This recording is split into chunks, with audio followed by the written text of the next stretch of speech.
Bonjour, votre médecin vous a dit que l'évolution de votre sclérose en plaques pouvait être ralentie si vous vous injectez chaque semaine une dose d'Avonex. Le fait que vous puissiez faire vous-même ce traitement est extrêmement positif. Pourtant, en même temps, cela soulève toute une série de questions. Par exemple, qu'en penser? Est-ce compliqué ou douloureux? Enfin, ce genre d'interrogation. Ainsi, l'objectif de cette séance est de répondre à ces questions et de vous rassurer. En fait, de vous montrer que la procédure est simple, directe et certainement le plus important, n'est pas si douloureuse et inconfortable comme on pourrait le craindre.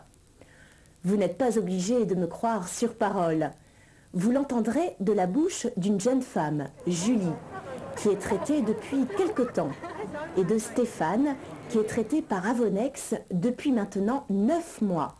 Les informations techniques seront fournies par le docteur Hawkins, neurologue, qui s'est spécialisé dans le traitement de la sclérose en plaques, et par le docteur Hilary Jones, un médecin généraliste, également présentateur d'émissions médicales.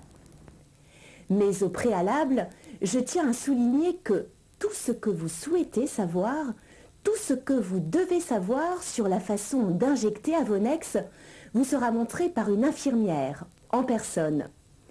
Et vous recevrez également un kit de formation qui vous expliquera très clairement toute la procédure, étape par étape.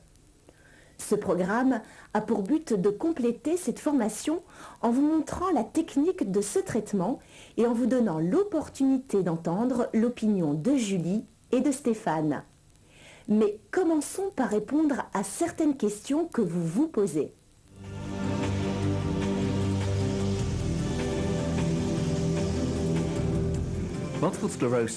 La sclérose en plaques est une maladie du système nerveux central affectant environ 1 million de jeunes adultes dans le monde, pour la plupart des femmes. Dans la forme la plus commune de la maladie, la sclérose en plaques, évoluant par poussée, les personnes atteintes peuvent connaître des périodes de rémission et des périodes de poussée. Ces poussées sont susceptibles d'affecter les malades de différentes manières. Dans la sclérose en plaques, le système immunitaire, au lieu de protéger le corps contre des agressions étrangères, comme il le devrait, attaque et détruit la myéline, c'est-à-dire le tissu graisseux isolant qui entoure les nerfs du système nerveux central. Lorsque la myéline est attaquée, elle devient inflammatoire. Notre organisme réagit en produisant certaines protéines appelées interférons, susceptibles d'atténuer ce processus. Les interférons appartiennent à une famille de protéines naturellement produites par l'organisme en réponse à une infection. Par ailleurs, ils aident également l'organisme à réguler le système immunitaire. Un certain type d'interféron est capable de ralentir ce processus, c'est-à-dire d'avoir un effet bénéfique, tandis que d'autres, malheureusement, l'accélèrent.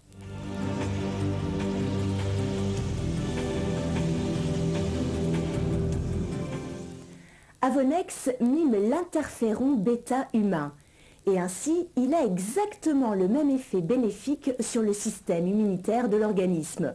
Cela signifie qu'il peut entraîner une diminution de la fréquence des poussées. En fait, il est prouvé qu'Avonex ralentit la progression du handicap qu'on observe au cours de la sclérose en plaques.